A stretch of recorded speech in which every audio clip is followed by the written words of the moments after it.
ส่วนเนื้อยินแล้วนะแม่นบ่บ่ลงเป่ามันบ่โอ้ลืมเป่าซะเป็นจังได๋คือมื้อนี่อยู่ดีมีแฮงคือเก่าอยู่ดีมีแฮงคือเก่าอันนี้นี่เบาหน้าแบบเรามาเราคุยกับเฮาว่าเราคุดได้4-5ก้อนน่ะแม่นแท้บ่โอ้เงินเราตัวเดี๋ยวถามบ่ได้แม่นบ่โอ้ยชายหัวแหละก็แสดงว่าคำตอบชัดเจนเนาะต้องบอกหยังหลายเนาะต้องบอกหยังหลายมาเด้อกินข้าวลำเด้อกินข้าวเที่ยงว่ามักพร้าวน้ำเต้นไม่ได้กินละหมาหัวเลยกินมะพร้าว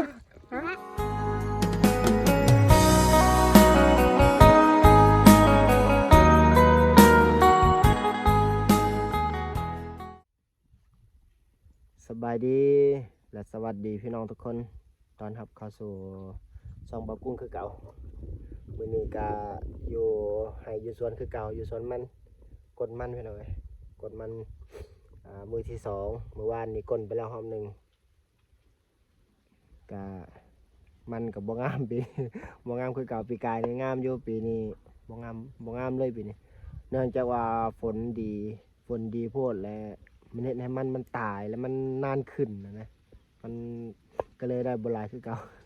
ก็ออกมาก่อนพอดีน้องสาวเพิ่นก็เรียนจบแล้วเรียนจบนาย10แล้วก็มาพักผ่อนแต่ก็บ่ได้พักผ่อนดอกพาเพิ่นออกมาคอนมันคือเก่า ส่วงวางนี่คอนมันแล้วก็ตามมาเล่นน้ำออกมาให้มาสวนมันเลยบรรยากาศอยู่ให้อยู่สวนอากาศเย็นๆมื้อนี้พอดีสิมีคนมาหา2คนพอและมาแต่ฟังพอและพี่น้องมาแต่ฝั่งไทยข้ามของฝั่งนั่นแหละพอดีเพิ่นมาเวียกอยู่แถวๆนั้นนะแถวๆพะลานก็เลยว่าสิแวะมาเล่นน้ำพอดีน้องสาวก็มาพอดีเพิ่นสิแวะมาเล่นน้ำบ่าวนายกับบ่าวมันอาจจะสิได้มาหรือบ่พูดแต่ว่าเพิ่นโทรมาบอกแล้วว่าสิมาหาพอดีมาเล่นน้ำน้องสาวเลยเห็นนะแต่ก็บ่ฮู้ว่าเพิ่นสิมาฮอดจักโมงพอดีแหละมันน่ะพอดีให้เพิ่นมาฮอดมันซอย มันก็บ่ร้อยแค่แลปีนี้บ่งามคือปีกายนี่ปีกายยังพอเบิ่งอยู่งามอยู่ปีนี้สิลายแฮงเลยหญ้ามันหลายแล้วมันนี่พากันตัดมากุ้งไก่พอตัดหมดทั้งหญ้าทั้งหยังตัดออกให้มันล่มหมดหญ้าพันธุ์บัดนี้พอดีทั้งข้างให้เพิ่นจูดบัดนี้เจ้าข้างสวนติดกันนะเพิ่นจูดแล้วมันลามมาก็ดีคือกันมันจึงแปลนไปเติดเลยบ่งามปานใดก็พอได้อยู่จักสิได้เท่าใดแล้วพี่น้องปีนี้พักผ่อนกันนะเฮ้ยเดี๋ยวนี้พักผ่อนกัน หัวใหญ่กับใหญ่เนาะตัวใหญ่กันยังพอได้อยู่แต่ก็ยังบ่สู้ปีกายเนาะสบายดีพี่น้องสบายดีหลังสู่ฟ้าหน้าสู่ดินโอ้แดดนี่ตอนเฮ็ดเวียกพอว่าแดดได้มันช่วงอาทิตย์หลังนี่หนาวลมก็จนว่าหนาวอยู่ใส่ก็อยู่บ่ได้หนาวแห้งลมแห้ง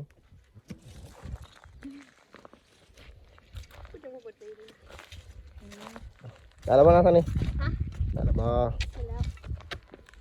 อย่างเวียนก่อนคือไก่นี่มัน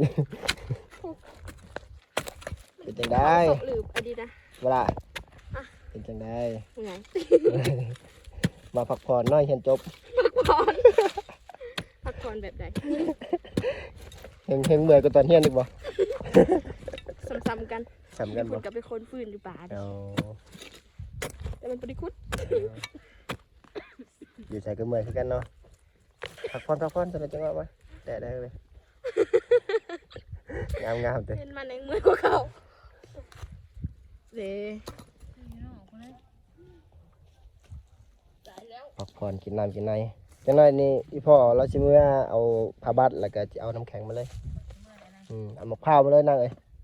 เอาผ้ามากินเลยจังได๋ไปแล้วไปจะได้เมื่อยบ่ได้เรื่องอยู่ได้ออกกำลังกายน้องเอ้ยออกกำลังกายเดินเชื่อแต่มันบ่งามเนาะคันมันงามนี่ได้เรื่องอยู่ได้ปีนี่ได้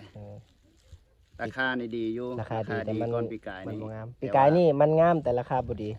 ปีนี้นี่มันบ่งามแต่ราคาดีสลับแต่ว่า เป็นมูลค่าในจะสีใกล้เคียงกันอยู่กับปีกายนี่ ได้ นะ ซ้ คันว่าคันเป็นเงินไหน คันได้ซ้ำปีกายเนี่ยใครอยู่จะบ่ได้ใช่ไหม เป็นน้ำหนักหรือว่าคนผลิต บ่ซ้ำบ่ นี่ ซ้ำ สิบ่ซ้ำปีกายเด้อมันบ่งามฝนดีโพดหญ้าหลายปีนี้พี่น้องเอ้ยหญ้าท่วมมันหัวมันเน่าหัวมันบ่เป็นหัวมีแต่ตามโพนเด้อพี่น้องเด้อเนี่ย ได้แต่ตามโพน เด้อ ตามแจโพนแบบนี้แหละตามหัวโพนนั่นได้คันแบบนี้บ่ได้เลยแบบนี้ฮะ ปีหน้า รอแค่แล้ว ตะกรรมไม้เพิ่นว่าสิยกล่อง ท่านบ่เตียกอ่ะ เป็นผักเที่ยงกินข้าวกินน้ำมันนี่พอดีทางนี้อีแม่เพิ่นคั่วไก่เลยสิต้มไก่ ย่ายเลย อ้ายเพิ่นมาแต่พุ่นแหละมาแต่ไกลๆกำลังต้มน้ำ ว่าเด็กหน่อยอย่างแล เพราะว่าเราอยากสบายดีอยู่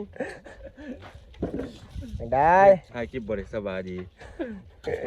มาไก่ใช่เนาะตั้งใจมันนี่เลยบ่หรือว่ามา ตั้งใจเลย โอ้ อี ตั้ หลี งใจมันนี่เลย เหตุผลที่ตั้งใจนี่คือเพิ่นบอกว่าจับไก่ไปทาแล้วหิวข้าว กำลังคิดต้มไก่ ก็เลยมา ดีแล้วจงกันดิจงมาให้เจ้าเบิ่งนะฝากมันนะจงให้เจ้าคนเดียวเลยเบิ่งนะ ได้อยู่บ่มีปัญหาบ่มีปัญหาไปคอยเบิ่งให้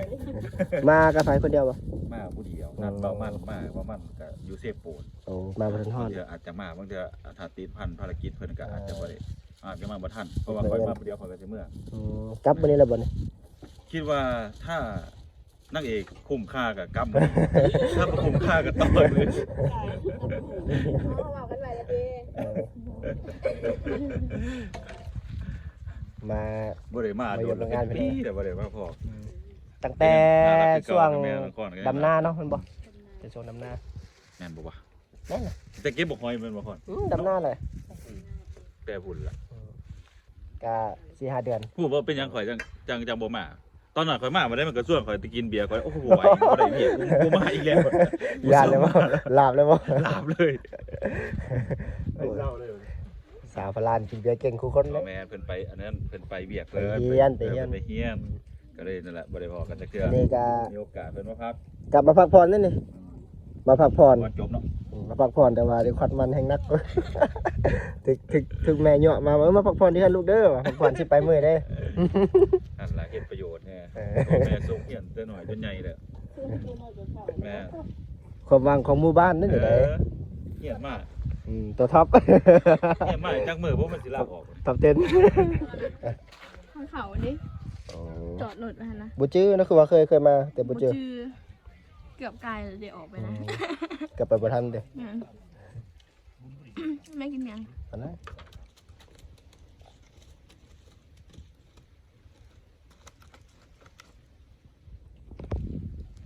จ้าบ่จ้า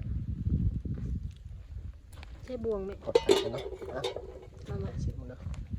ให้เป็นคนต้มให้แม่บ่ให้จะต้มจ้าบ่ต้ม ให้เราปะ เสื้ออยู่10 มื้อก็ได้แม่ต้มนะ เสียบแล้วเสียบไก่กูแล้ว นัว นัวและไก่มันครับเนาะ ใส่ข้าวนะเด้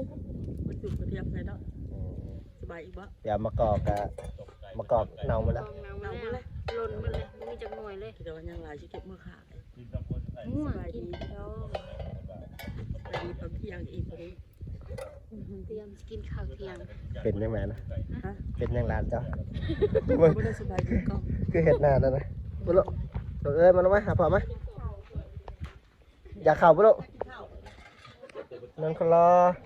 สบายดีป้าลุงลูก บ่ได้สบายดีเพิ่นนี่บ่ อยากนอนแล้วฮอดเที่ยงไงเด้ เหงาแล้วบุมีหมู่วะอยากนอนแล้วตอนเที่ยงเนี่ยแต่เป็น จะ เย็ ได้ น เอา เลยอยาก ยง นอ มาน บ่ อย่าโย เอายงมาบ่โทรยงมาพี่ให้อดีมาส่งเนาะ เอามานอนพี่ถึง2-3 คืน บ่ ถึง รีบ มา วิแล้วตอนแรกก็มื้อ หวานเหมือนแล้วชิมมื้อแล้วนะบุพ่อแล้วก็ตื่นใส่ ชิมดูชิมแบบบ่ต้องเป่านะ เบนหรอกเอาเจ้าซิมก่อน โอ้ยเจ้าภาพก็จิ้มก่อนเลยเว้ย กระทาเปล่าน้ำเย็น เสร็จแล้ว แม่นบ่เนาะ เสร็จแล้ว แต่พักก็ซื้อกระแซ่บแล้วเว้ย มาซิมมึงไหม เดี๋ยวดู จำมาซิมน้ำกันไหม แต่ว่านายซิมเป็น ปุ้งก่อนละเด้ แต่มึงดูแม่นอยู่บ่เนาะใส่พักก็ซื้อกับแซ่บโอ้คือตักคำใหญ่ เย็นแล้ว ตักคำบักใหญ่เว้ย ส่วนเนื้อเย็นแล้วค่ะนะ แม่นบ่บ่ลงเป่ามันบ่โอ้ลืมเป่าซะ อืม เอา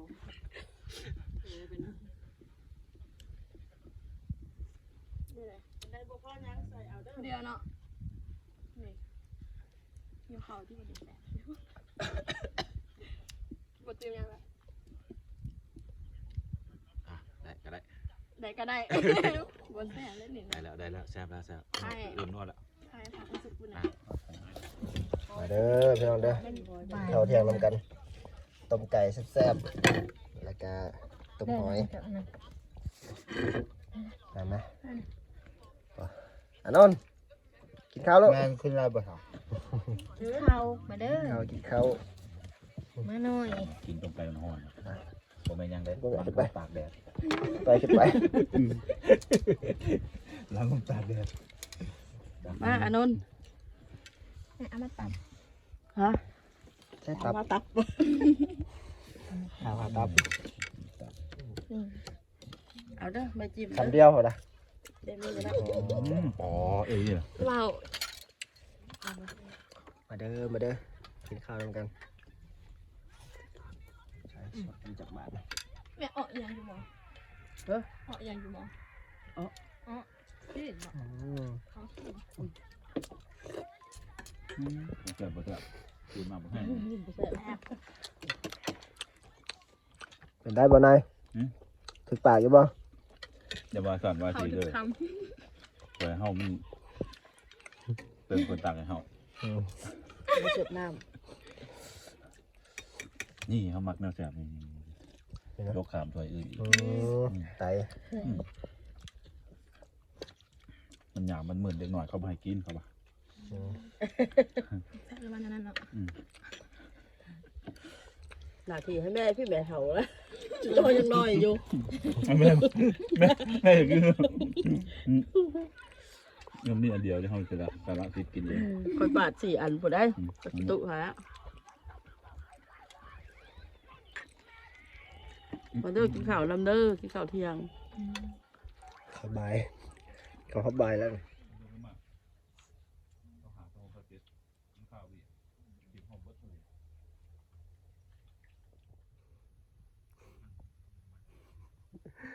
กินข้าวกินน้ำแล้วล่ะก็พากันนั่งพักผ่อนจะหน่อยจะได้ลงลุยต่อไปหน่อยนี่หรอย่างอยากนอนกำลังสินอนมากพอกไก่เด้อทางนี้ เจ้าเบิ้งนี่ งามงาม เจ้าเบิ้งนี่เห็นบ่นี่ทั้งใหญ่ทั้งยาวเห็นบ่นี่คักบ่หัวมันข่อย หายากเนาะสิได้แบบนี้เนาะ ฮะ หายากสิได้แบบนี้ โอ้ย เจ้าก็เป็นเนาะเจ้าก็ เสียง เนาะ รุดลืมข้าว เนาะว่ามันเจ้าก็เป็นเนาะบ่นายบ่มันบ่ได้มา เดือดมันมาอยู่บ่มันเลย มาบ่ได้ทอดเนาะเจ้าก็เป็นเจ้าก็เนาะโอ้เก่งเนาะ เห็นได้ เป็นอะไรเนี่ย นางไปเอาเป็ดอีกไปต้มเป็ดอีกบ่เนี่ยบ่พอดอกไก่เลยเฮ็ดเวียกขนาดนี้ บอกแต่พอลบไปซ้ำเราบ่ได้รับรถไป เอาละเฮ็ดเวียกขนาดนี้บ่พอดอกต้มไก่ต้มเป็ดพุ่นแหล้ว 3-4 คนยืนกดดัน กินไก่เพิ่นล่ะพี่น้องเอ้ย นี่แม่ให้จับเสียมท่าอยู่เอาดิให้จับเสียมท่าอยู่เอาเลย จ่อยดิโอ้ยใหญ่แห้งครับแม่เอ้ย มันนี่ครับปีนี้ก็มันจังน้อยนี่ฮะผลตกดีพี่น้องผลดีโพดแล้วมันตายแล้วมันเกิดใหม่อะนะ เกี่ยวกันบ่ ไปเกี่ยวอยู่ได้น้ำมันหลายนี่มันเป็นเครื่องให้หน้านี่แม่ปีกายนี่น้ำปีกายนี่ แดดถาดมัน มันหมดแล้วถ่ายหลายปีแน่ยันหนึ่งก็3 ปี 4 ปีแล้ว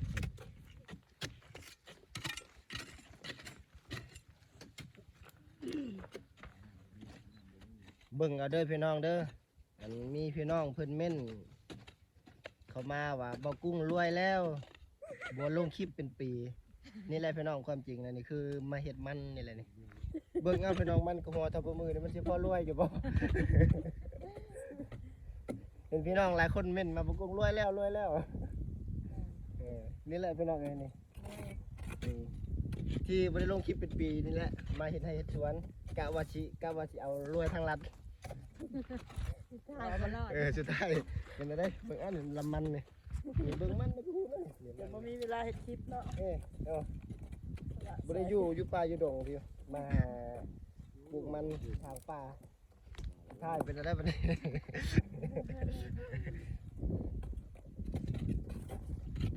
บ่รวยอยู่เด้ออากาศร้อน โซมันหวานนั่นน่ะเบิ่งกว่า ๆขึ้นไม่เมื่อยพาวกินเย็น หน่วยเท่าไหร่นี่ หน่อย10,000 เพราะเราจะขาย10มันหน่วยนึง เอามะพร้าวหอมแบ้มะพร้าวหอมแบ้ ได้อยู่ได้แซง คันมันข่อยใหญ่กว่านี้อันนี้หอมแบ้น้อย 10 กว่าบาทเนาะ ๆกว่าบาท ห้ามเจ้าได้สอนสำเร็จ โอ้ยกว่านี้เนาะ เอ้ยจะดีคือหัวเราะ เมียวว่า เพิ่นเคยเห็นเด้เพิ่นเคย เอ เห็ อน ว่าหมูความจริง นี่ผู้เสลยนี่ผู้เสลยนะครับทำมากุ้งไงทำไรผู้เสลย จำได้แล้ว ทำไรก็ทำหนีเลยแหละเมียแล้ววะอันนี้ ของแท้ อันนี้เป็นคนเหตุคำเป็นคนเฉลยคำตอบ เออ อันนั้นเป็นคนเหตุคำถาม บ่ได้เป็นคนเฉลยเด้อ อันนี้เป็นคนเหตุคำตอบทำหนีเลยเนาะสองคุยเนาะเออเหนื่อยดิตากแดดเมื่อยยังบ่พอเลยเมื่อยขันย้อนทำแบกขุดมันก็อย่าว่าบ่เมื่อยเลยครับเมื่อยเลยครับมากเลยผมไปขุดหัน2 เงา3 เงากะนั่นอยู่ได้จนหอนจนได้เอาเสื้อปกหัวมัน แม่น บ่ไหว อากาศมันร้อนแน่ช่วงนี้ก็ หอนเอาดิ บ่เฮ็ดก็บ่เป็นปลูกแล้วก็ต้องกล เหลือตะกอนบ่กนก็เสียดาย เสียดายมันเดี๋ยวน้อยก็ย่าบ่เป็นหยัง บ่เฮ็ดก็มีกันใส่บ่ได้ใส่ในซอยไปปลูกก็ได้ใครก็อยู่ซื้อใครก็นอนเว้นคือน้องคอนแม่เอาไม้ทังแต่ละมือก็สิลุกได้ เพื่อสิลุกได้บ่ แม่เอาไม้ตีฟ้าเฮือนเปิดว่ามันสิลุกได้ นางเอ้ยลุกมาพักผ่อนกินข้าวกินน้ำแล้วค่อยนอนต่อบ่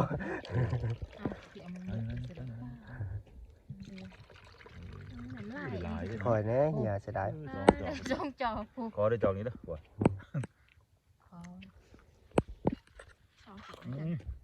นอนนี่หวานกว่าได้ เป็นบอก ตัวได้แก่แล้วมันหวาน เออ มันตัวอ่อนและส้ม ว่าหันส้มแล้วก็บ่หวานปานใด อันน่าจะเบามันโทรมา แน่น่ะดิก็ไปยืนอยู่นี่ยืนอยู่คอนนี่มีเขายืนหาเขาโอนกันได้เลย เดี๋ยวนะกินมาดู นะชิม หวานหรือ แล้ว เปล่า เอาโบจักว่าเพื่อนเจ้าอีกหลังหนึงอยู่ทางใด ก็ เจ็บ หวาน ไปคนบุญแล้ว ชิมบ่ เสาสูงมาถ่ายเสาสูงเขาออกไปทำกันเลย พอดีเบามันมาฮอดแล้ว แต่น่าจะกลายแล้วสวนเขาน่าจะ เดี๋ยวขี่รถจักรไปทำกันเลย เลย ไปเฮือนพุ่นแล้ว น่าจะเลยไปเฮือนพุ่นแล้วล่ะ ไป มาอยู่เสาสูงถ่ายอยู่เสาสูงเด้ออยู่อันหอไอเฟลนั่น ไอเฟล ครับ เอิ้นเฮาไอเฟลอะ ถ่ายอยู่หอไอเฟลเดี๋ยวคอยไปฮับ ไอเฟลคือลาว ถ่ายอยู่หอไอเฟลเดี๋ยวคอยไปฮับคอยขี่เครื่องบินไปฮับไปฮับเจ้าถ่ายอยู่หันละคอยสิไปฮับคอยจะออกไปเดี๋ยวนี้ บ่พี่ขอยอยู่ทางเขาเพื่อนหลังใดนี่เจ้าอยู่เพื่อนหลังไหน ป้าเราหอดบุญแล้ว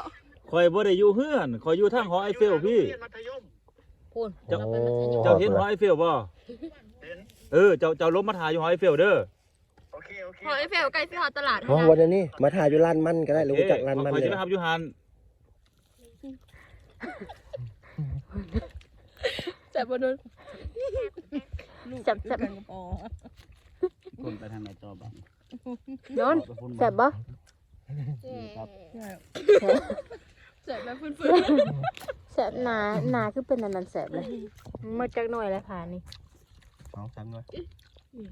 พอแล้วเอามาจากหน่วย 11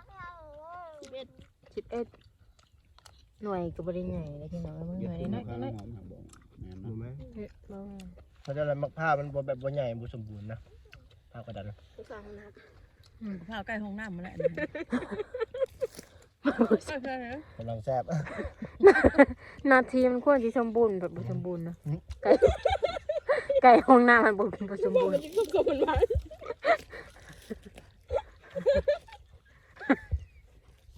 เ สมบูรณ์แบบ ฮักกล้วย มันสมบูรณ์หมดอาหารมันหลายเพราะมันเลยเบื่ออาหารมันเลยนะสุดจะเป็นเบื่ออาหาร โอ้โห เบื่ออาหารแล้วพี่น้องอร่อย ว่ามักพร้าวน้ำเต้นได้กินละหมักหัวเลยกินมะพร้าวฮะมีแต่กระต้อไปนั่งพูดลูกไปนั่งในอันกรุ๊ปไหมพูดไปกินมะพร้าวแล้วมีแต่หัวไปเลยฮะเขาวางยาแล้วมะพร้าวมาใส่ยาเลยเบื่อพูดมากินเลยว่า แปลกกินข้าวตัวนี้เนาะ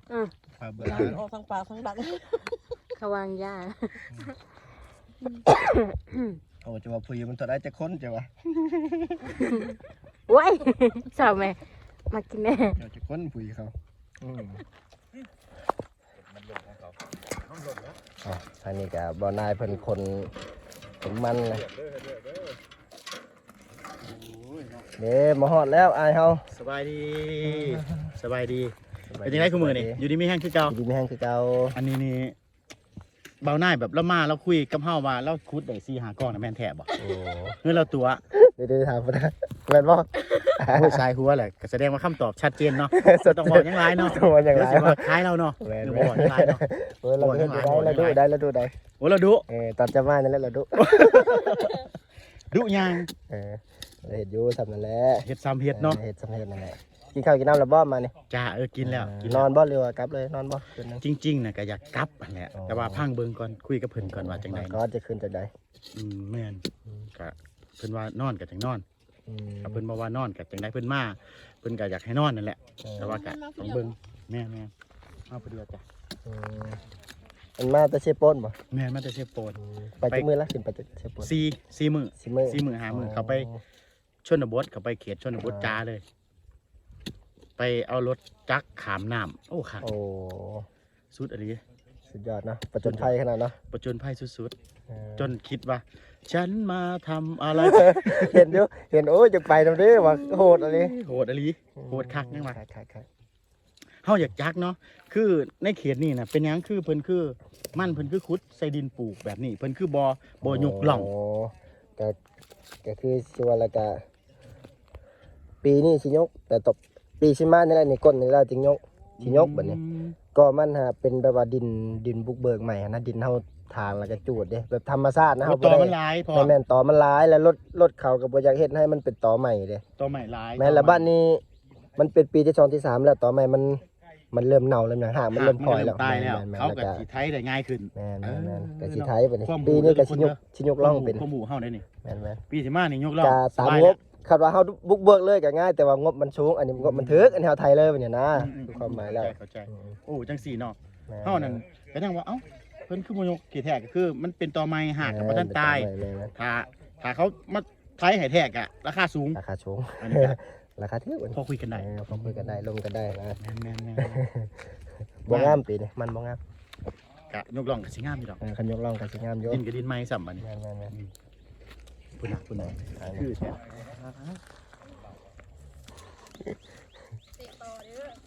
เอาสิต่ำกันแล้วเนาะ นี่คือเรื่องราวของน้องนี่เด้อครับเด้อยังอีกใส่ผู้สาว เดี๋ยวเบิ่งเอานะเห็นบ่เห็นนะ ใส่ผู้สาวเรื่องร้านเกินด้วยร้านเกินเนี่ยไอ้น้องยุ่งได้ทุกคนเลยโอ้โหเนี่ยแบบนี้มันบอกมื้อเช้านี่ก็ได้ เท่ดำเลย เศร้าก็แบบนี้ให้ทุกคนอันใดกองใหญ่ๆนะเพราะมันทุกคนเฮ็ดดอกนอกทุกคนเฮ็ด คำแล้วจะได้พากันเมื่อบัดนี้พูดล่ะบ่าวนายกับบ่าวมันก็พากันอันเฮ็ดเวียกอยู่ยังเฮ็ดคอนเทนต์อยู่พี่น้องบ่ทันได้เมื่อ เขาจะพากันเมื่อก่อน 5:30แล้ว เพราะเขาขี่รถจักรนะย่านเมื่อขับมาเมื่อย่านรถใหญ่ตามทางไปลูกปะมาเดี๋ยวก็กลับบ้านเฮา ทำหน่อยมา ได้ยังนี่ได้ยังนี่ ได้ยัง ขนมได้ยังลูกอ๋อได้กระปูลูก กินปะ กินให้พี่น้องกินบ่โอเคพี่น้องสำหรับคลิปนี้วิดีโอนี้ก็จะได้ขอลาไปก่อนขอบคุณหลายๆขอบใจหลายๆพี่น้องที่ติดตามรับชมเป็นกำลังใจให้จังใดก็ ฝากกดไลค์กดแชร์ได้พี่น้องเด้อเพื่อเป็นกำลังใจให้บ่กุ้งกับครอบครัวเฮ็ดคลิปต่อไป พบพอกันคลิปหน้าบายดี เว้ากับลิ้นพันพี่น้องเอ้ยเมื่อย เมื่อยแฮง ลาไปก่อนเด้อพี่น้องเด้อน้องเด้อ อันนั้นเด้อ